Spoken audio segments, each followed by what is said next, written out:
Alright guys, right, just a quick update. I ain't going to record the whole thing because I'm trying to do it between the rain and the wind and everything.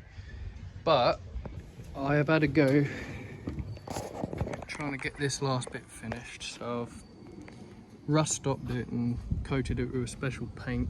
It's meant to be like rust resistant. I've also done the other piece, drilled some holes through. The plan is to get this welded on there like that.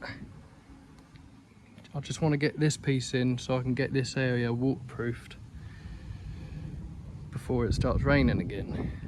Then obviously the next bit down there, which I've also put some rust stop protective, some sort of chemical stuff. When you put it on, it's white and then it dries almost neon blue and then it goes clear. But that's I'm going to attempt probably next week. But yeah, I just thought I'd give you a quick update. So I'm going to get this welded in and then I'll show you once it's all welded in. But cool. Right, see you all in a bit. There we go. So we got the clamps in place. That holds it nicely and it allows just a nice little gap, which is ideal for welding. I'm going to have to put a bit of filler piece in there. But that'll all clamp down nicely on there. So I'm going to weld this top bit first and then I can clamp it all down to that lower plate and weld that piece up. So yeah, next step, set the welder up and start carefully welding along. So you do a bit, let it cool, another bit, let it cool, so you don't get too much heat distortion in there. So I might even set up the air compressor so every time we do a weld I can cool it straight down without distorting the metal too much. Right, let's set that up and I'll record that bit.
Right, there we go then. So we've got it tacked along.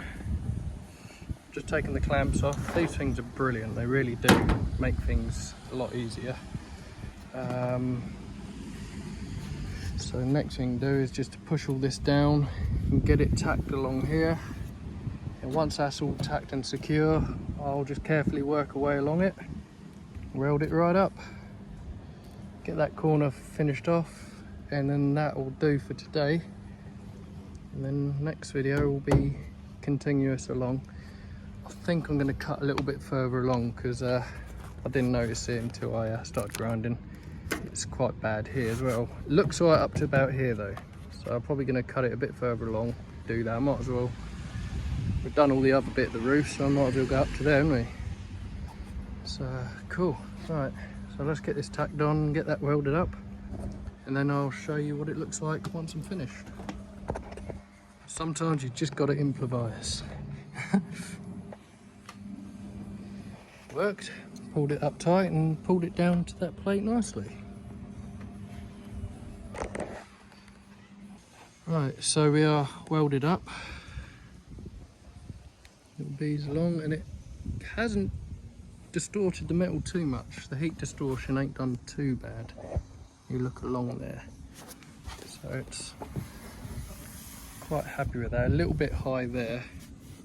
But the whole van's lumpy bumpy, so I ain't too stressed.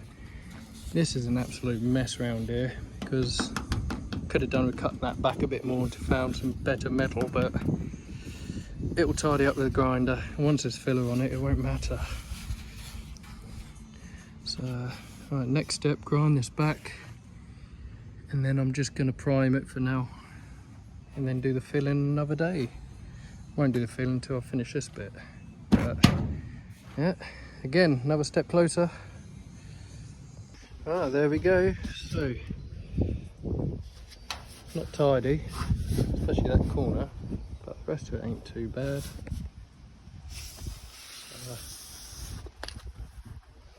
I'll probably go back over it and just fill any little holes. No, they're not really holes, it's just where the welds need grinding back a little bit more. But that'll do. Quite square. Ain't warped too much. And it's all solid and all. So, yep, quite pleased with that.